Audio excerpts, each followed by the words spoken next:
Tak. Dobre, hej? Dobre. Všetko? Všetko. Čepička, hlavně důležitý mít bobříka. Koží. Už to začínalo. Táčeli všichni. Klapka 2. Ahoj, u ďalšieho videa. Dneska tu máme video trošku viac zaujímavejšie, už to nebude len vozenie, ale už si konečne rozobereme aj nejaké auto, ukážeme, že to vieme aj v dielni. Sice to nebude na tomto Golfe, ale bude to na nejakom zajímavom aute. Bude to americké auto, bude to Dodge. Nebude to tento Dodge. S týmto máme tiež nejaké plány a na ňo bude tiež natočené nejaké video.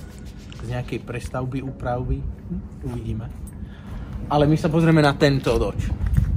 Je to 6,7 liter.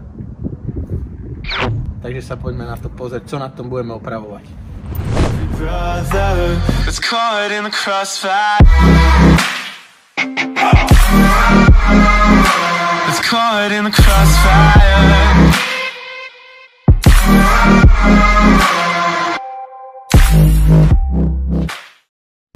Tak, a máme tu tohto malého drobka, ktorý, ako vidíme, je upravený, pretože v sérii to takto nevyzeralo. Nebol ani takto vysoký, nemal ani dupláky vzadu, ktoré sa tam dorábali. Urobilo sa tam rozšírenie na to.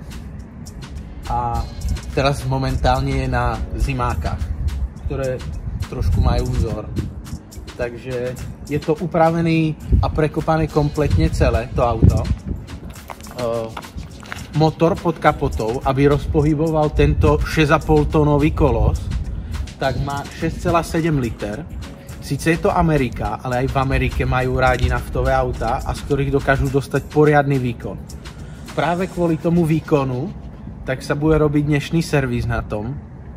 To auto má 550 koní približne, ale co je najviac na tom, že to má 1200 Nm krútiaci moment, ktorý práve spôsobil dnešný servis. A to je, že nám to úplne spálilo spojku.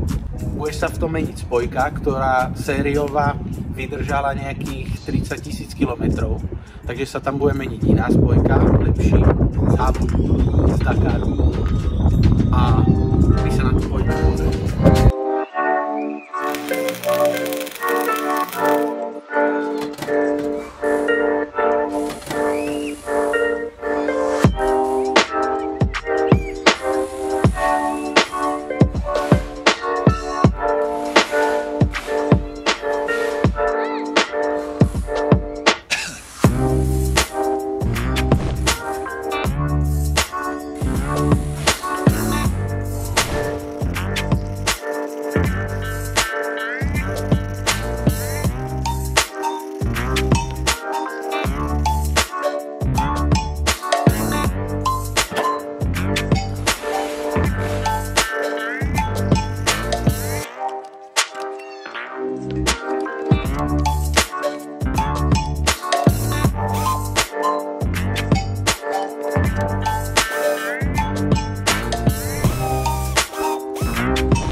Tak, spojku máme na svojom mieste. Ako som už spomínal, je to prispôsobená spojka na tieto výkony, ktorá sa používa v závodných špeciáloch. Je to keramická spojka, ktorá by už mohla vydržať viac jak 30 000 km, takže to uvidíme.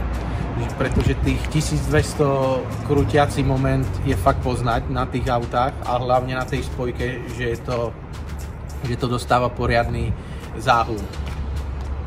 Auto, väčšinou tie Dodge, to som zabudol povedať, nie sú 4x4, což je u toho výnimka, pretože tento model má 4x4, takže je super na ťahanie do lesa. Vlastne sa s tým nedá zapadnúť skoro. A s týmto kolesama už vôbec nie. Takže si myslím, že by sme si mohli potom ešte natočiť video, jak to niekade prechádza. Jak som hovoril, spojka je na svojom mieste. Pritom, jak sme menili spojku, rovno sme sa pozreli, jak vyzerá prevodovka, ktorú sme rozobrali.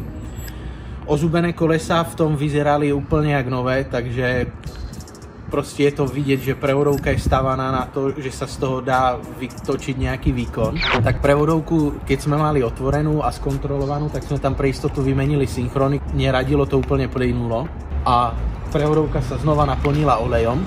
Dával sa do toho olej 75V90, ktorý je určený na tieto prevodovky a dokonca sme to dostali ako odporúčanie od človeka, ktorý sa zaoberá týmito prevodovkami.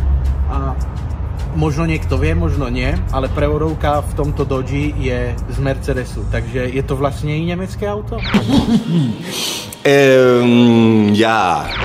Takže není to len Amerika, takže sa to k nám hodí. Teraz som dostal pokyn od kameramana Vaška, že by sme mali urobiť efektné video.